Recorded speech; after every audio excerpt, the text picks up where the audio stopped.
हम सुधांशु जी से जानेंगे एसएलपी के बारे में, केस के बारे में, सारा एक एक पॉइंट आपके सामने। तो चलिए जानते हैं। आप दिया हूँ, अब हमारे साथ ही चीज़ें मर्ज हो जाएंगी।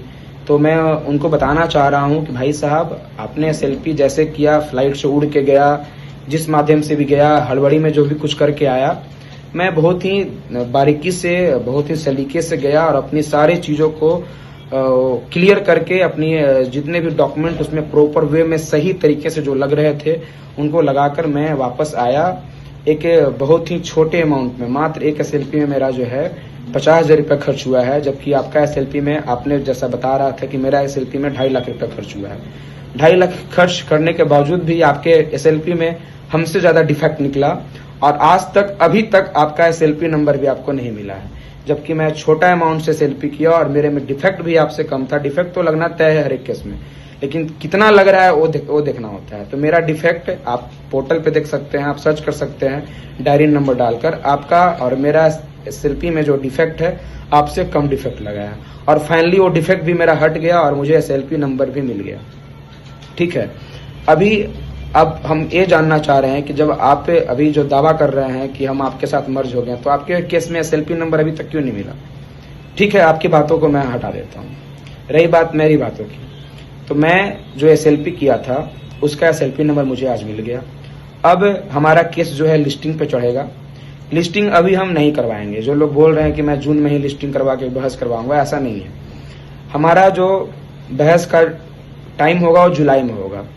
अगर हमारे अगेंस्ट में अगर बीटीएससी कोई निर्णय लेती है, कोई स्टेप लेती है, तब हम जाकर उसको जो है इसी बीच में हम उसको हेयरिंग करवाएंगे। लेकिन अगर बीटीएससी कोई स्टेप नहीं लेती है तो हम जो है प्रॉपर वे में, सही तरीके से और सही बेंच में जाके, आप सब अवगत हैं कि सुप्रीम कोर्ट में 30 से भी ऊपर बेंचेस जो है डिसाइडेड है, और किस बेंच में कौन से एडवोकेट सही तरह से फिट रहेंगे बहस करने के लिए, वो मतलब जज कर पाना इतना जल्दी सही नहीं होगा। तो हम जो है, जो सही बेंच होगा हमारे एसएलपी के अकॉर्डिंग, और उस बेंच के लिए जो सही एडवोकेट है उन्हीं को रखेंगे और हम कोर्ट खुलने के बाद ही इस चीजों को करवाएंगे।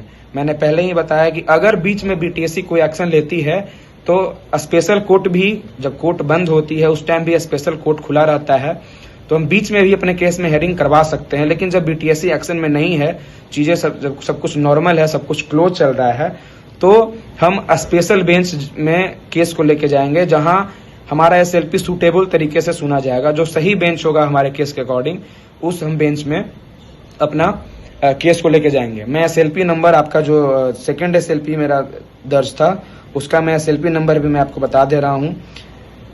Order number, diary number 23818, diary number 23818, जो सेकंड एसएलपी था डिम्पल कुमारी के नाम से, उसका एसएलपी नंबर मिल गया है, जो है 012430-2024, 01243-2024। ये मेरा डिम्पल कुमारी का डायरी नंबर था, जो हम सुप्रीम कोर्ट में दर्ज किए थे। उसका एसएलपी नंबर मैंने आपको बता दिया, मैं फिर से रिपीट कर दे रहा हूँ। डिम्पल कुमारी का डायरी नंबर है 23818 और उसका एसएलपी नंबर है 012430।